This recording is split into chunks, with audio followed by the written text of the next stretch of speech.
Myriad. I warn you, this is very heavy on technical information, so please bear with me, and we will have some stops in the middle of the way to break up this particular seminar and have conversation. So let us start with the housekeeping slide.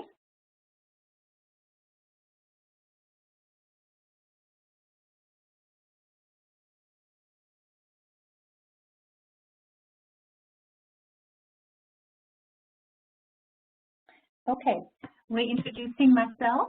My name is Siglinde Chambliss. I'm here today to host the seminar on behalf of HUD. We will be discussing today in this seminar the planning for operations during an emergency or disaster. Welcome, and we will pick up these sessions. Don't get overwhelmed. I know this is a very technical session, and we will discuss many topics, but we will break it up. Some housekeeping rules. Please remain muted during the webinar unless invited to unmute. Questions can be entered in your Q&A section throughout the presentation and will be addressed at the end and at intervals during this webinar. This webinar is being recorded and will be posted on the HUD Exchange website at a later date. Again, this is a seminar for planning for operations during an emergency and disaster. Our agenda and learning objectives: the strength of the economy, housing, and jobs go hand in hand. Individuals in subsidized housing are already vulnerable to economic uncertainty for myriad reasons, but having jobs and housing are among the major variables that are easily affected by pandemics such as COVID-19 or disasters such as hurricanes, tornadoes, floods, ice storms, and other natural disasters. If a tenant loses his or her job due to pandemic or disaster, the dynamics of the household change, and the ability to pay rent may dwindle to slim or none. As a nation, we saw during the height of COVID-19 pandemic how quickly people lost income due to changing requirements created by quarantine, and how slowly the economy grew before it was deemed safe to reopen businesses.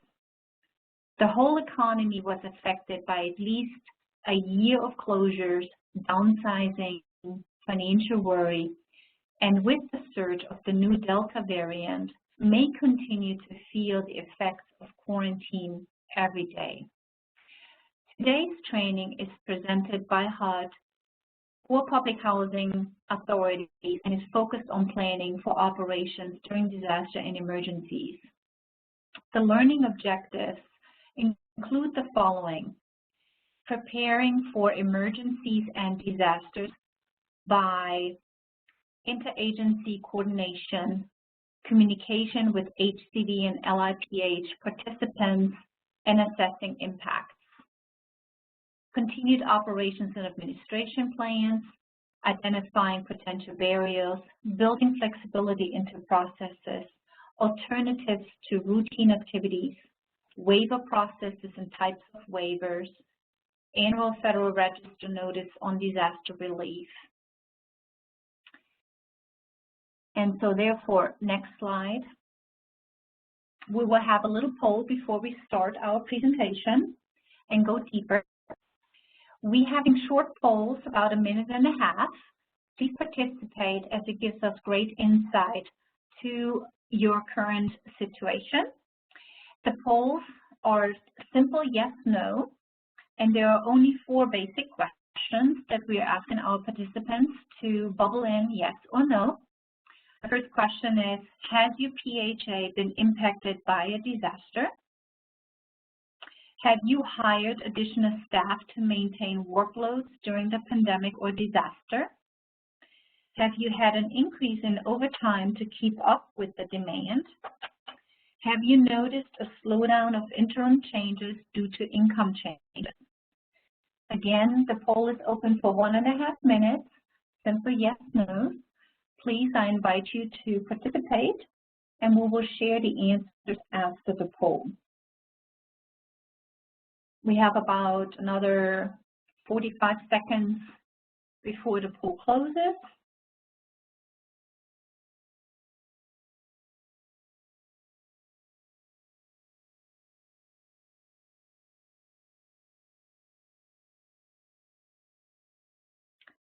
And again, we look very much forward to your answers to these questions. We have another 15 seconds. Don't be shy. Yes, no.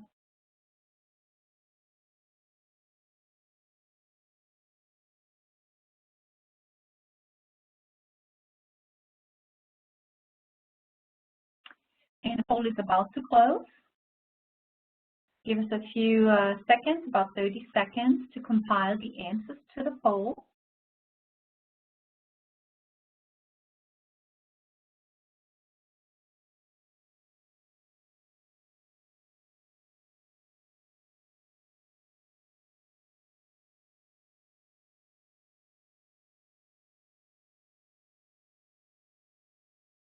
All right, we got some good answers here.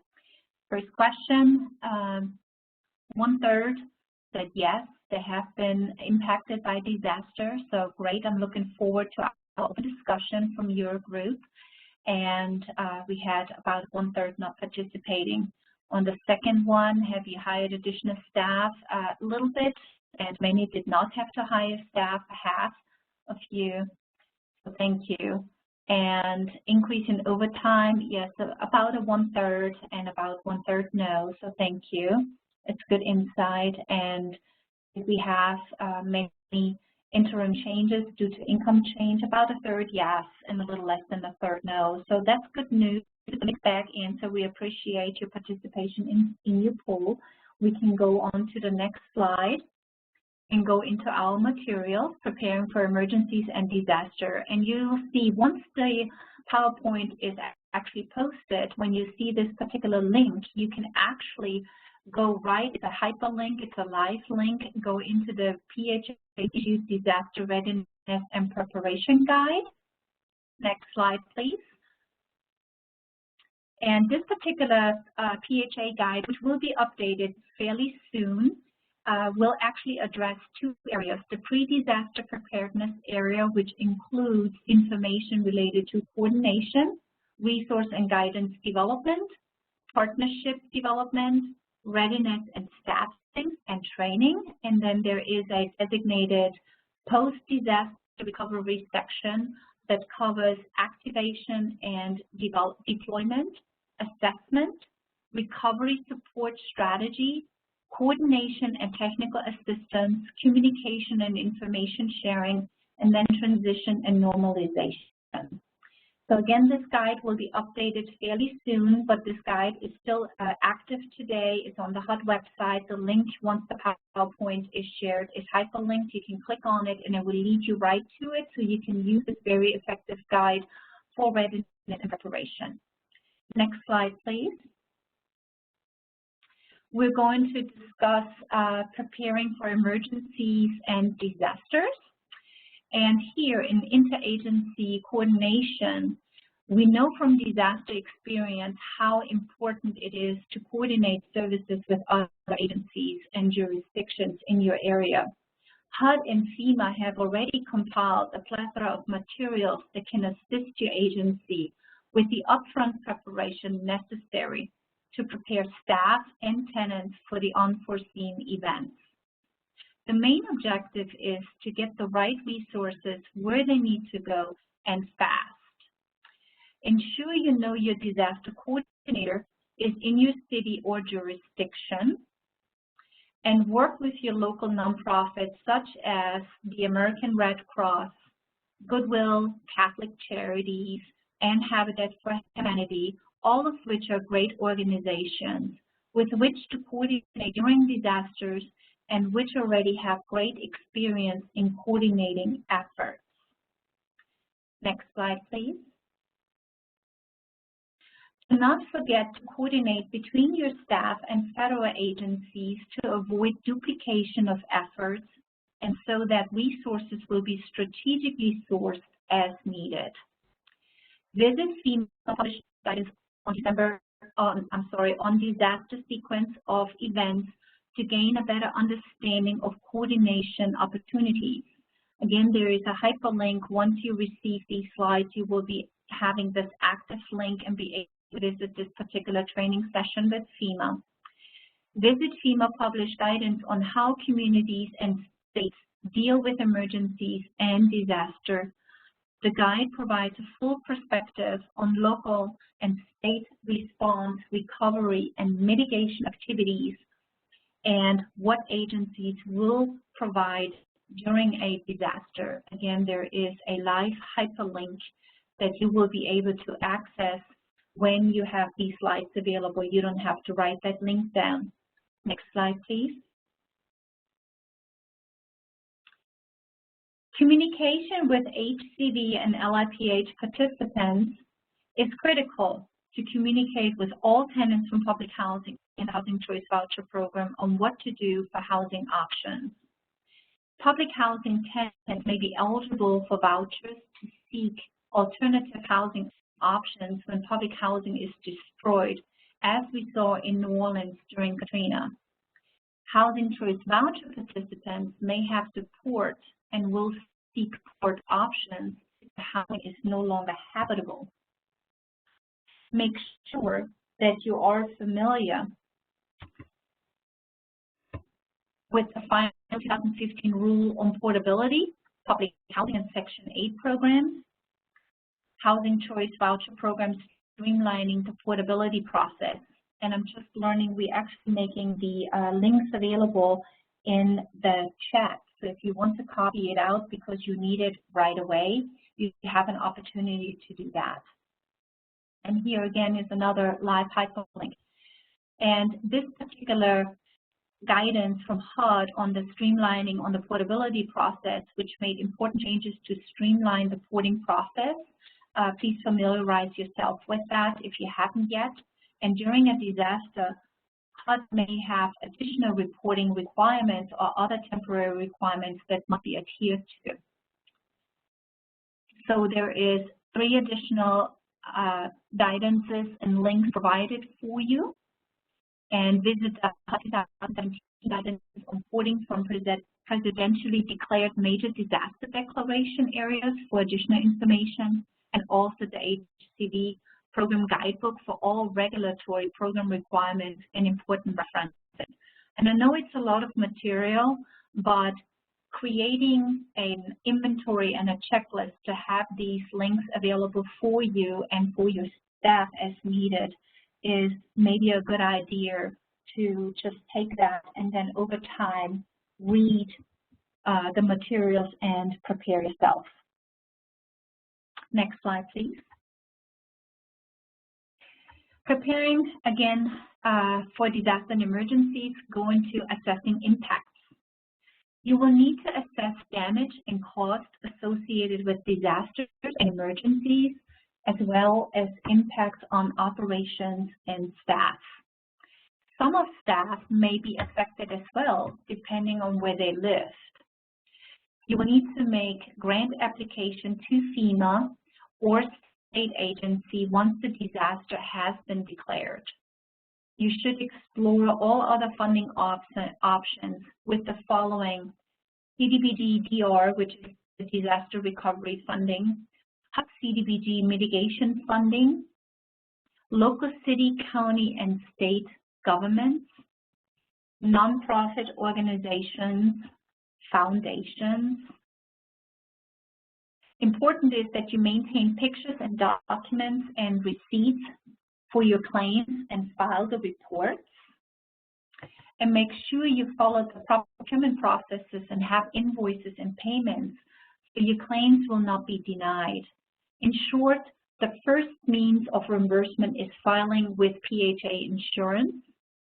In cases where PHA insurance does not cover in full, or if it's a unique event like flood outside of the 100-year floodplain and no flood insurance was taken out on these properties, you'd want to check with both with HUD and then to see if FEMA Major Disaster Declaration, in short MDD, was declared for that area. If so, there's a chance that FEMA public assistance would cover claims not otherwise covered by PHA insurance or HUD. So the most important takeaway is that there's a hierarchy in which entities look to reimburse costs, just like medical claims, very similar to that, and make sure that you understand these as you have different disasters, and also understand your insurance policies very well. I think it's not a bad idea to share insurance policy coverage across departments, because many departments will assist you to get all this information compiled for reimbursement requests and assessing the damages. Next slide, please. We're taking a little break here because I have talked a lot just about, as again, very technical briefing, and we want to hear from you. What were your first steps in assessing impact? You can raise your hand if you want to speak. We would like to hear from you, especially those 1/3 that answered that they had been affected by disaster. We love to learn from you, and please share with your peers on your learning experience or your experience in general. So please, if you want to speak up, raise your hand, put it in the chat if you want to talk. I will let you know that the microphone is open for you to speak. This is a very good breaking point here to, again, share your experience. Don't be shy. We'd love to hear from you.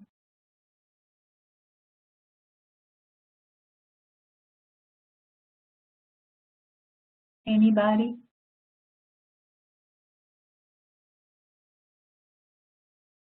Yeah, Sig, this is Cody. I dropped something in the chat, but I just wanted to say one thing that I hear a lot from PHAs is one of the things they want to make sure they're doing, right after a disaster, regardless of what that disaster is saying, like, hey, let me check on my staff, let me make sure they're doing okay, let me check on the PIH families, the PHA families. Yeah, so just checking on people is something I know of that is definitely something you want to make sure you do sort of at the beginning of any disaster. Oh, and thank you so much, Cody. Cody is our HUD representative from the Office of the Field Operations, and he's a disaster management operations analyst and will be also facilitating in another area of this seminar on another slide. So I really appreciate your input on this particular check-in session, and share that information. You're right, we are sometimes so focused just on the people that we serve, and yet our staff that is unable to come to the office and then take care of the tenants and other questions and landlords to help need just as much help as our tenants. So thank you for that insight. Next slide, please. We will now go to continued operations and administrative plans. Next slide, please. The first section is about the emergency response plan. Prepare an emergency response plan. It's a great toolkit. It's already available, and there's a link on the slide as well that provides you with all the elements you need to consider to prepare an emergency response plan. The emergency response plan identifies threats that are most likely in your community, for example, hurricanes, tornadoes, blackouts, cyber attacks. It also covers specific measures and equipment to address specific emergencies and spells out emergency procedure for disaster events, like what would happen if the power goes out for an extended period of time. Who is the main disaster point of contact at the PHA? Sometimes I didn't even think about that, so that's a great point for emergency response plan. Next slide, please. This section covers the continuity of operations plan, or COOP in short. A co-op is a plan for recovering and continuing operations in response to emergencies or other significant disruptions to agency operations, and helps ensure that all personnel, facilities, and information are protected so that necessary functions in normal operations can resume rapidly following the emergency. A co-op should address critical functions that an agency must perform regardless of the emergency. It identifies additional services that may be needed and the personnel and resources need to perform the functions. It also prepares you how to get up and running again after the emergency and how to develop a procedure for notifying HUD. Next slide, please. This will go over a little bit over 3 slides. I covered this one. Next slide, please. The administrative plan considerations, it identifies barriers for tenants importing as well as landlord hesitation to participate in the program. It ensures that your administrative plan provides for flexibility during a disaster and prepare for increased communication when funds become available as a result of disaster. Here are some samples based on past experiences to consider for the admin plan. How are you providing housing due to displacement and porting? Eligible tenant-related expenditures such as security and utility deposits assistance, rent application fee and holding fees, including moving expenses, tenant internet services, essential household items, and renters insurance. Now, reminded that HUD does not cover renters insurance, but it's something to ask to make sure that they have coverage for that. And then the eligible PHA-related expenditures for funding outreach, recruitment of new landlords, incentives and retention payments, and hiring extra support staff. I noticed that we paused here for a quick minute. We have a question from Janice Landry, and I would like for her to ask a question at this particular juncture while we're I'm sorry, I'd raised my hand for the previous discussion. No problem. We're down in very South Louisiana, so I'm not sure where everybody's from on this call, but we're in Lafourche Parish, the city of Thibodaux, and we were a direct hit for Hurricane Ida. Of course, we had plans in place, and you know, we all have these plans that we write to submit to HUD for compliance mostly. But until you go through this and actually get a direct hit like we did, our whole parish, some of it, some people are still living in tents at this point, was just so hardly hit that there's things you just don't plan for until you go through it. So our plan just has to be revamped a lot. We've learned a lot. We've learned what really works, and we've learned what really didn't. But one thing that did work, as soon as we were able to get some kind of internet connection, I was able to put out a press release, because a lot of our people did evacuate, giving them the email address to send in an update. And whether it was a landlord or a tenant, we had a spreadsheet, and we just started knocking out who we could and who we could list as either safe, or if we knew the unit was somewhat livable, or if we knew it absolutely had been destroyed. We were able to start an accountability for our department to know where people were and what was the status of things. And that really helped, because I was able to report to HUD at the end of each week, you know, we've made contact with 70% of our people, or 50%, or we were able to provide some real numbers and figures for our program. You know, thank you so much for this insight. You are right. We don't really think about preparing for anything until we are actually affected. And that's why we're having this seminar and session to share that you can be affected at any given period of time and moment. And you sharing this particular insight, I hope, is a great takeaway for everybody. Maybe, Cody, you have something to add to this particular discussion right here? Yeah, I was just going to say that that's great to hear. It's like you can plan as much as you want, and planning is super important. It really helps in disaster response to have, you know, a dedicated disaster response coordinator at your PHA to figure out like maybe who gets internet access first, if you have like phone numbers of your other PHA resident staffs. And it's not necessarily only about compliance, right? It's like how do you help people as quickly as possible? And I think that's a great example of, you know, hey, as soon as we had internet access, we put out a press release. I think that's awesome. And to figure out sort of where people are, like, are they safe? Are they okay? Like, are they housed? Are they not? So yeah, I think that's a great example. Thank you so much. Does anybody have any additional feedback? I know it was related to the previous section, but again, this is an open forum seminar, and this is a recorded session, so you will get the feedback also, of course, in the recorded session that you want to maybe echo what was just shared with us. Please raise your hand, and you will be able to share.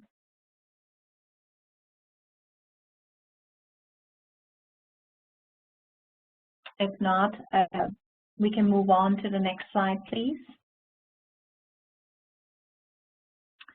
So we already discussed eligible PHA-related expenditures, and I also would want to share with you here that FEMA will provide specific instructions when a disaster declaration is done and what it will cover.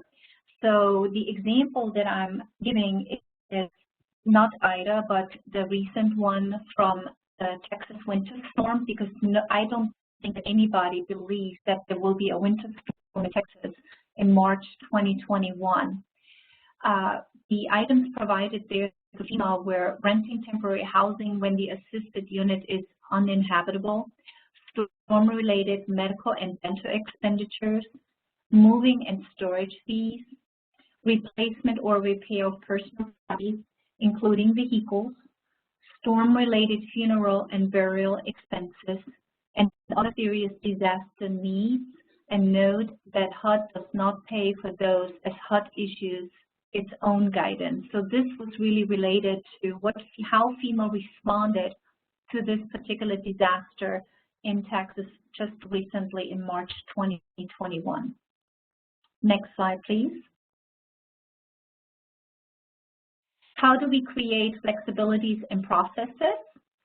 By increasing your options to go paperless, establishing an emergency phone line or email address, especially in the case that the power at the PHA building itself goes out, making staff available to answer questions, potentially by assigning and proactively training specific PHA staff on disaster response before the disaster taking place, and establishing resource materials and connections to other entities, thus facilitating emergency relief, like mentioned previously, and also FEMA local nonprofits also refer to the HUD-issued Disaster and Readiness Preparedness Guidance.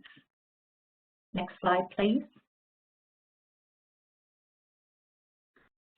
Special alternatives to routine activities and provide clear instructions as to what alternative processes are available and how they are being managed within your organization, such as determining eligibility for housing and other assistance, what paperwork can be shortened or waived in a disaster situation, work hours, how and where important updates will be communicated and shared, specific measures and equipment to address specific emergencies, like is there a type of event common in your area? If so, go through a mock drill for, say, a tornado impacting your PHA building or residence.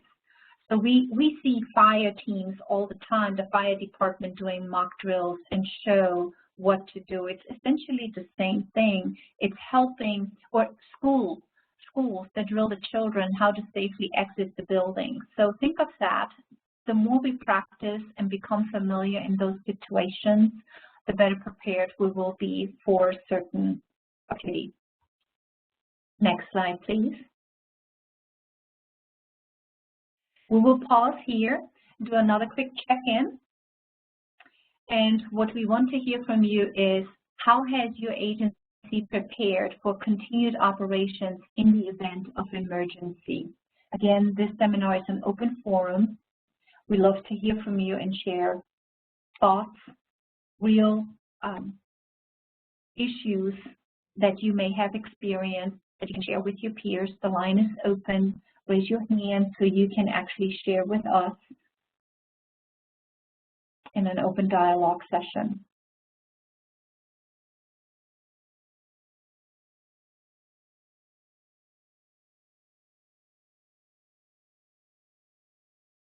Anybody?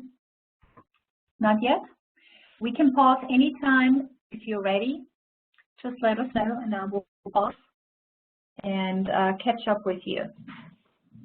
I just raised my hand too, but just some quick example that I learned about relatively recently that I thought was really interesting that I hadn't thought about.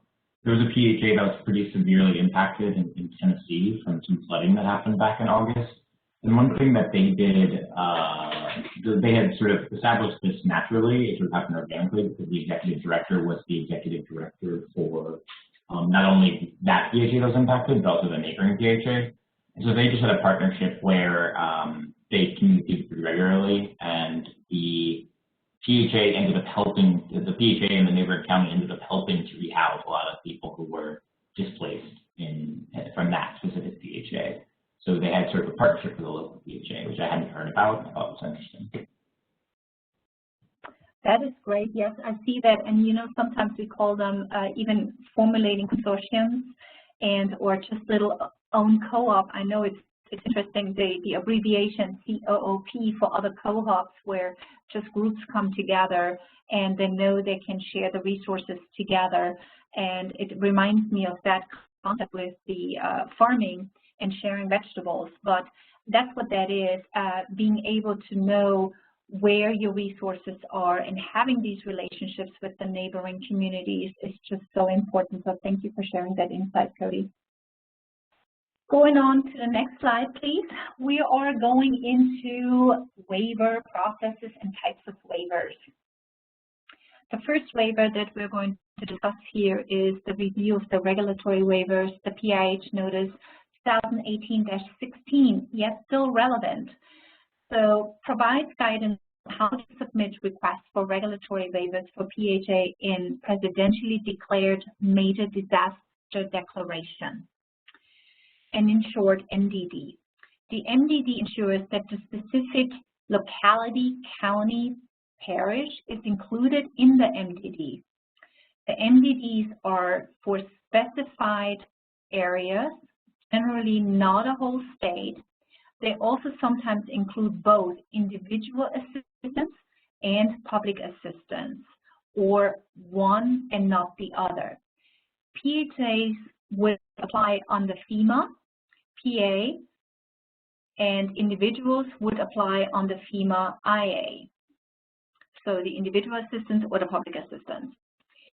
FEMA declared disaster link has also been provided. Note that an emergency declaration is not the same as a major disaster declaration. Please note the difference. Waivers must be requested through your field office unless they relate to an exemption, also noted in the PIH notice. And then each waiver must identify the regulation from which relief is sought. Exceptions are for waivers in MDD areas and mixed finance. We're going on to the next slide and have Cody walk us through this particular map. And it's important, why it is important to know your county and parish. And yes. So so I'll just jump in here. So yep. This is just an example of a map from a recent FEMA disaster declaration, 4617. I believe this was for the remnant of the tropical storm Fred from earlier this year. And so you can see in the map, you know, obviously everyone knows where they live, right? And most of the counties in Western North Carolina didn't have any declaration, but the ones sort of along the border with Tennessee, sort of downward, they had some declarations. And so individual assistance makes it so that any individual in those impacted counties can apply for FEMA assistance if they're impacted by that natural disaster. And you just have to make sure that, one, that people are in that county, two, that they're applying and they were impacted during the specified dates. So I don't think the dates are listed on this, but the disaster declaration will mention that. And then if a PHA specifically is impacted in those counties, they'd have to be listed under public assistance. So in this map, it's the yellow. So for example, if it was a flood and the PHA, has regular insurance, but they don't have flood insurance, and that PHA was impacted, and there were, a bunch of damage, and this happened in the same Tennessee example that I just mentioned, where the PHA had flood insurance on part of their properties, not all of them. The county was in the FEMA public assistance jurisdiction, and so that PHA ended up applying to have FEMA help rebuild, and so that can be an option. So, and the individuals who were impacted applied for FEMA individual assistance too. So it's just important to know if your locality, your parish, your county is in a FEMA major disaster declaration, and I dropped the link in the chat. And if it is, that opens up some federal resources that wouldn't otherwise be available. So I just wanted to give a shout out just to know that, know the difference between individual assistance, public assistance. Sometimes it's declared for both. So in this map, some counties have both public and individual, and some have only public. So yeah, if you have any questions, you can drop it in the chat, or you can just unmute yourself. Thank you so much, Cody. And I know it's a lot just to read through all the formalities and who pays for what. And in the beginning, of course, it's very confusing. Next slide, please. We are reviewing the annual Federal Register Notice on Disaster Relief. This publication advises the public that HUD has flexibilities and expedited waiver process for PHA in MDD areas that relieve administrative burdens for periods, this particular case, calendar year 20 and calendar year 2021. If an MDD housing authority has a unit that has been vacated due to a presidentially declared disaster, then the MDD PHA with HUD approval may treat the unit as an approved vacancy. Upon request of an MDD PHA and HUD approval on a case-by-case basis, such units may be considered approved vacancies for a period not to exceed 12 months from the date of HUD approval. I know it's really an alphabet soup inside the slide, but can't avoid abbreviating. To help address housing needs because of the displacement caused by the MDD, HUD will consider waiving sections 905-400 I number 5 to allow all unexpended capital fund replacement housing factor grants to be used for public housing modernizations. Now we know this has been folded into DCTF, those replacement housing factor funds in the capital fund program. Should HUD waive this requirement, the waiver will be in effect for funds obligated within 12 months from the date of HUD approval. HUD will consider a request from an MDD wishing to waive this requirement to allow families displaced from their homes located in the areas affected by MDDs to comply with mortgage terms or make necessary repairs. Review the exceptions because HUD will consider requests from an MDD PHA wishing to waive this requirement to allow families displaced from their homes located in areas affected by MDDs to comply with mortgage terms or make necessary repairs. Next slide, please. We're going through the COVID-19 waivers. Still applicable. PH Notice 2020-05 provides waivers and administrative relief and allow for alternative approaches to various aspects of authority, such as processing requests for tenant approvals, so families can be approved to move into a unit, processing requests for portability moves, ensuring occupancy of public housing units, processing minimum rent hardship exemptions, and completing re-examination for participants who have experienced decrease in income. Implement plans for alternative procedures to provide stable housing for some of the country's most vulnerable families. Alternative processes may include electronic transmissions and information to families, conducting briefings online, conference calls, using self-service features on the PHA, Indian Tribe, or TDAG website if available, and providing business reply envelopes or secure Dropbox apparatuses for document or rent submissions for assisted families that do not have access to the internet. Use of amounts made available under the CARES Act Supplemental Appropriation, the FY 2020 Operating Fund and Capital Fund appropriations, and any other operating fund appropriation. Review the notice carefully as it provides for many waiver opportunities to ease administrative burdens and extend certain deadlines or postpone public hearings related to PHA 5-year and annual plan submissions. Again, still very relevant, important review. We're going on to the next slide and review the PIH Notice 2021-14.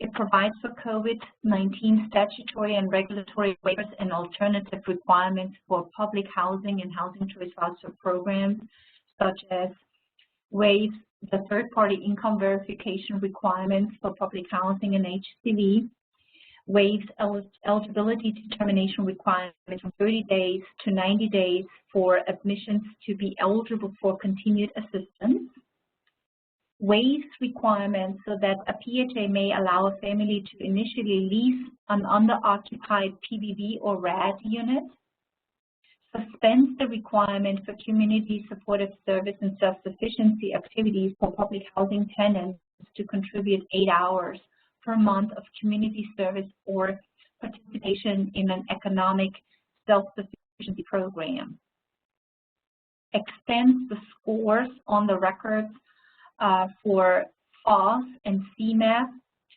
12/31/2021. Next slide, please. Activities after CARES Act waivers end. What happens? If you have implemented HUD waivers and have relied on them for this time on the CARES funding, you will have to determine how you will continue your operations for business. Perhaps you have implemented other efficiencies that will permit to operate a streamlined process with current funding. Perhaps you will be able to reactivate processes as needed during a disaster because they have been proven viable and effective. Nevertheless, now is the time to create your action plan if you don't have one in place for disaster, or create a plan for future use and preparedness. So again, this is, I think, very good pause here to go back and reflect what you have done and the practices that you have found very valuable for your organization, and said, you know what, we would love to continue this and continue to improve upon our process and further flesh it out and create less administrative burden within your organization and move forward. So here I pause, next slide please, because we're coming to a debrief and poll, and thank you for your patience. I know this was very much rich in content, but again, we would love to hear from you. Short poll questions. The poll is open for 1.5 minutes. There's only 2 questions here, main questions. How was your experience with waiver requests from a scale of 1 to 3? 1 being not satisfactory, 2 being satisfactory, and 3 being great. So please make sure you bubble the right area and let us know about that. And also, will you continue some practices from the waivers you implemented? That's just basically yes, no. And if you answered yes, please help us and type below which one specifically are you going to continue to use coming out of the waiver, period. Poll again is open for 1.5 minutes, and we will be sharing the results of this poll.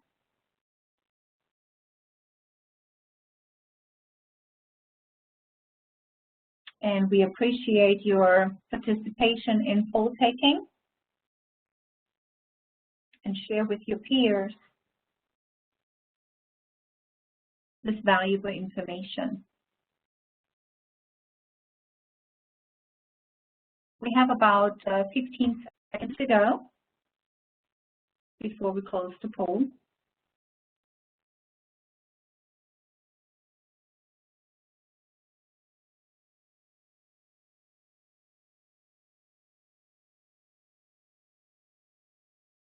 And the poll has closed. Allow us a few seconds, about 30 seconds, to compile the results of the poll.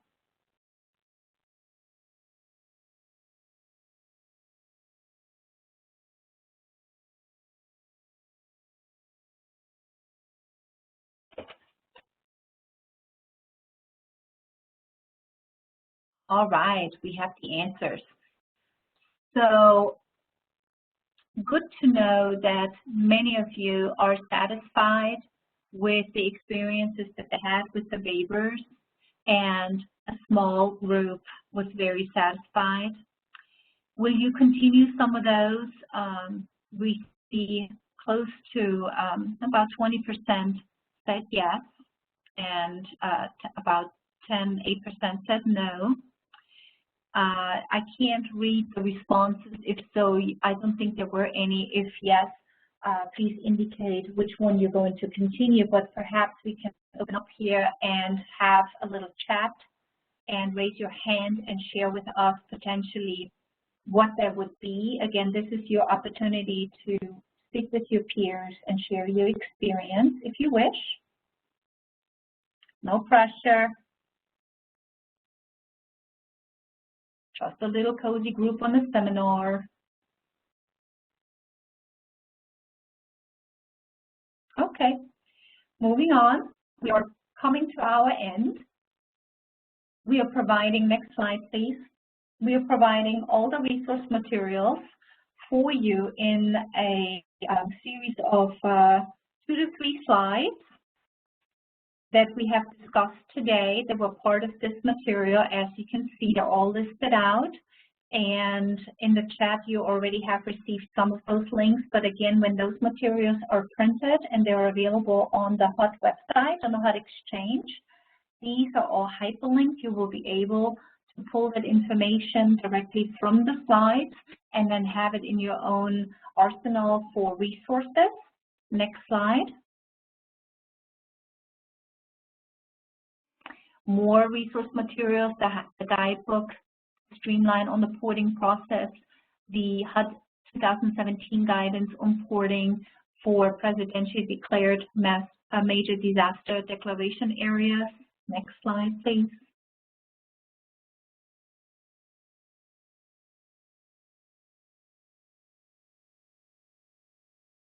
Can we have the next slide, please? More materials. All right. Also, I would like for you to know that we have actually additional questions. If you have any additional questions, you are able to send them to our technical assistance service team, and the address is hudcc.trainings@iem.com.